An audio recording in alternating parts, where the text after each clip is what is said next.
honestly, I feel really upset about school being canceled for the rest of the year. I was really looking forward to having this last quarter to like enjoy all the senior things like prom and graduation, senior spirit week, and all the fun stuff. And like we don't get that anymore. And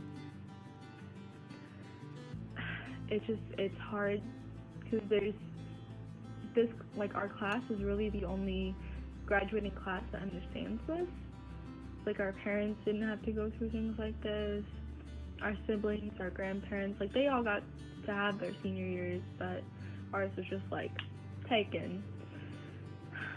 And, yeah, it's just, I don't like to be selfish, but it really sucks. I was really looking forward to it. It feels bad that we won't be able to finish our senior year in person. It really does. It sucks that we probably won't have a prom and that our graduation will, it won't be a traditional graduation. And, sort of gives you like this sense of helplessness and hopelessness, and sort of you can't do anything, and it's all bigger than you, and all you can do is just sit around and pray. And I feel like people are handling it differently. Maybe some people are devastated that they're not going to have a traditional senior year. Other people are sort of like, yes, finally, we're over. But yeah, I feel bad for everybody. I feel bad for the entire class of 2020 because they're all going through this. So yeah, that's about it. Hey guys, Stacy here. Has anyone ever told you before to go pray the Psalms? I know that can kind of be a weird statement, but what it's from is there's a book of the Bible called Psalms, and it's this collection of poems and songs in the center of a Bible. But the reason people talk about praying all the way through them is because they are a collection of brutally honest writings, brutally honest about what it is to be human, what it is to have emotions and to have feelings. Like, there are certain psalms that are about joy and honestly talk about laughter, and they talk about celebrating and parties and feasting and being together. And there are psalms about praise and about being thankful and noticing all the things that God does in your life around the world. But there are also psalms about anger. Like, there's this psalm, it's found in Psalm 44, and it says, "Wake up, O Lord. Why do you sleep? Get up. Do not reject us forever. Why do you look the other way? Why are you ignoring our suffering and our oppression? We are collapsed in the dust, lying face down in the dirt. Get up." Like, basically saying, God, where are you? Like, do you see what's happening right now? Do you care? Are you going to do something about this? And then there are psalms about sadness and about grief. Like, there's Psalm 6, and it says, "All night I flood my bed with my weeping. I am drenched it with my tears. My vision is now blurred because of my grief." And the truth is, I know right now that's probably how a lot of high schoolers feel. I know that's how a lot of seniors feel. Grief. My eyes are blurry from my grief because you're looking at the end of your high school career and you've just been told you're not going to be going back to do in-person classes for your last semester. And you are feeling loss, the loss of prom, the loss of graduation, the loss of time with your friends and time with teachers. And I know that some of you are navigating feelings of fear or feelings of anxiety. Even our non-seniors, you guys are walking through all this COVID stuff and being home and social distancing and having to learn how to do classes online, and maybe boredom and loneliness.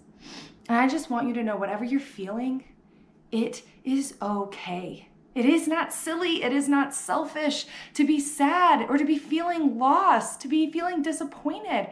It's totally okay if you're actually fine and you're kind of glad you're not going back to school campus. Whatever you're feeling is okay. But I also want you to know, you guys are not alone in that feeling. There are many students who are sharing this time with you, but also there is a God who wants to be with you in all of this, who is with you in all of this.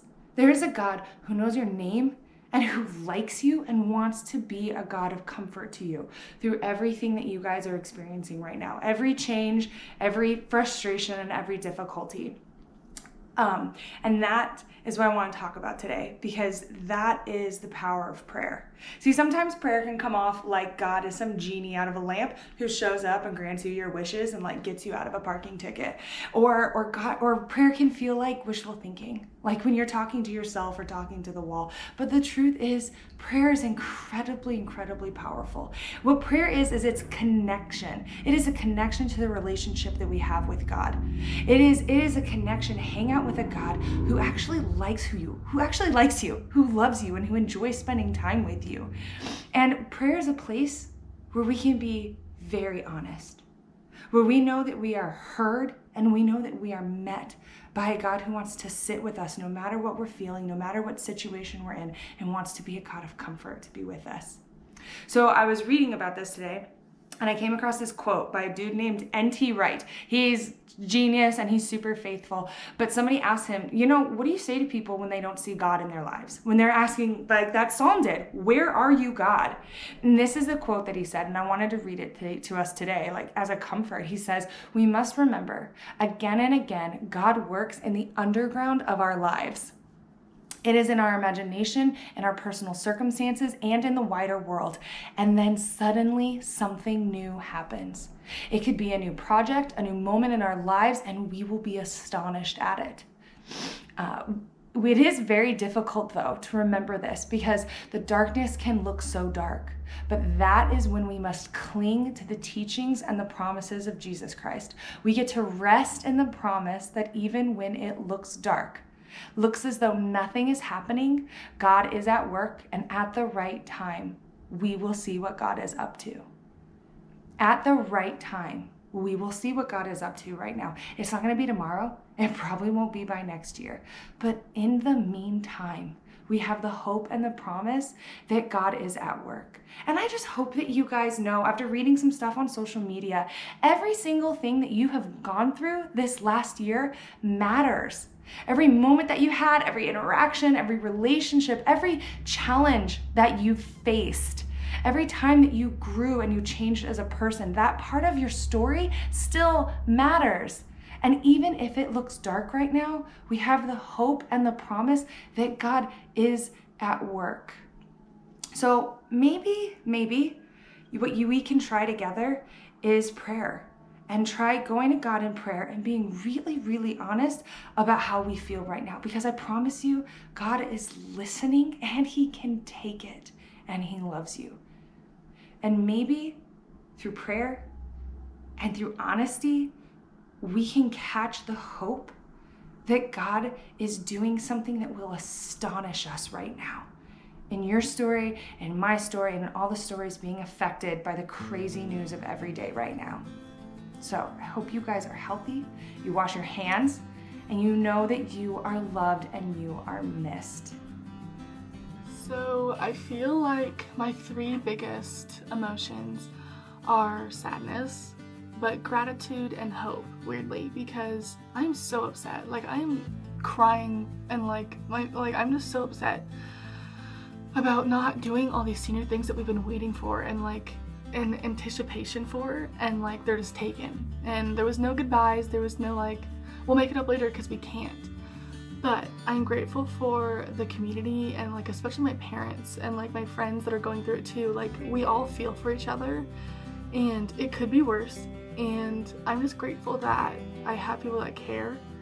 And I'm also really hopeful for what's gonna happen after this, because although our senior year got cut short, it doesn't mean that we can't do things later and that other things are going to happen later. And